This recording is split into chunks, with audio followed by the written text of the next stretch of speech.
Well, we are not just tracking the weather here locally. That same winter storm is hitting all across the nation. Yeah, so Matt, you want to give us a little quick forecast on what we're experiencing right now?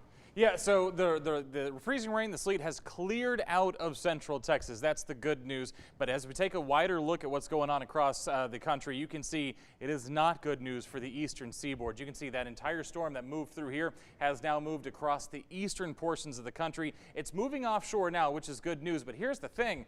Before it did so, take a look here. You see some flood advisories there for parts of Mississippi and Alabama, and then across parts of Georgia, heavy rainfall there. As this system moved across the south, yeah, I saw several severe thunderstorm warnings. I saw several tornado warnings across that region. So again, this is a very powerful storm. And as it's moved its way east, dropping inches and inches and inches of snow across parts of the northeast, all the way down through Pennsylvania into West Virginia. You still see some snow falling right now in parts of West Virginia.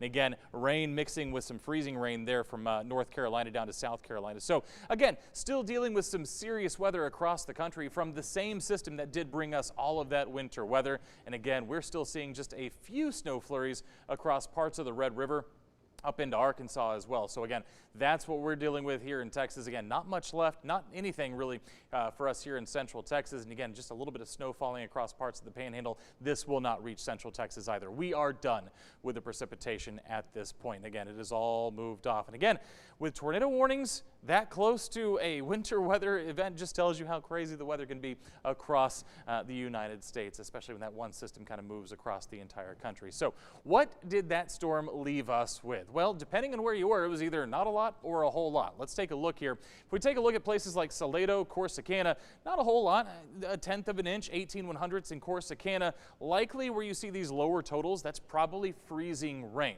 Okay, so when we talk about water to freezing rain, it's going to be basically 1-to-1. Whatever amount of water you have that could precipitate as rain, that's how much freezing rain you're going to get. When you start seeing numbers like an inch to inch point 2 there in Morgan's Point and Hewitt, those are going to be the areas where we're dealing with probably sleet, where you see those higher accumulations. It doesn't take as much water to make inches of sleet. So that's what we have going on. That's why you kind of see this spread of totals across central Texas. So these are just some of the numbers that we got across the area with this system. So we'll keep an eye on that. You know, we might see some different reports come in over the next couple of days. But again, we are done with the precipitation. So that part of it we are putting to bed. The problem here now is we are going to see some of the coldest temperatures we've seen, not just this winter, but some of the coldest temperatures we've seen since 2021 over the next couple of days. Take a look here. So as we head through tonight, we had the cloud cover on top of us today. That's why we weren't able to warm up very much.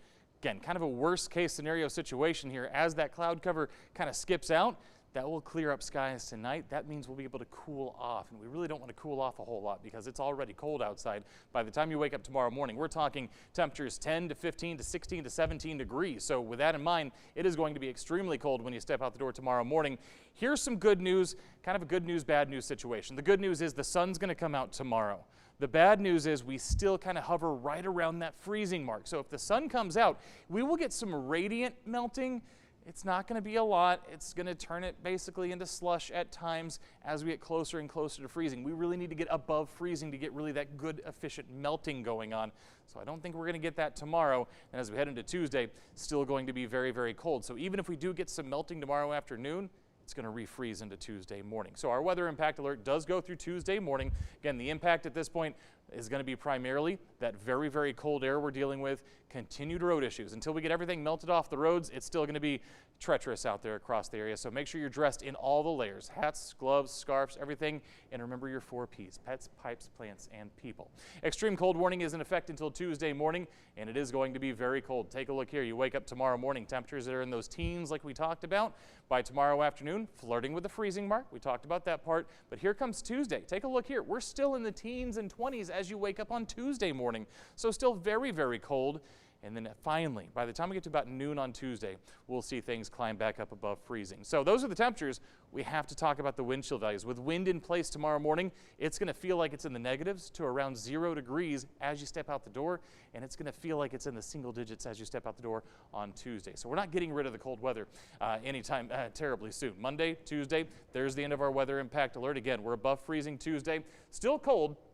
And I said earlier in one of our, in the 5 o'clock newscast, I said we're stepping out of the freezer and into the refrigerator here. It's still going to be chilly Wednesday and Thursday. We get up into the mid 40s, still below freezing in the morning, so still very cold as you walk out the door, but at least we get above freezing in the afternoon. As we head into next weekend, we start to see our next system start to take shape. Could bring us some precipitation. And if you look at the temperatures Saturday morning, 22, yeah, we could be dealing with another situation where some of that rain turns to ice again. But we'll cross that bridge when we get to it, as they say. For now, again, we're just focused on the very, very cold air that's still ahead of us the next couple of days.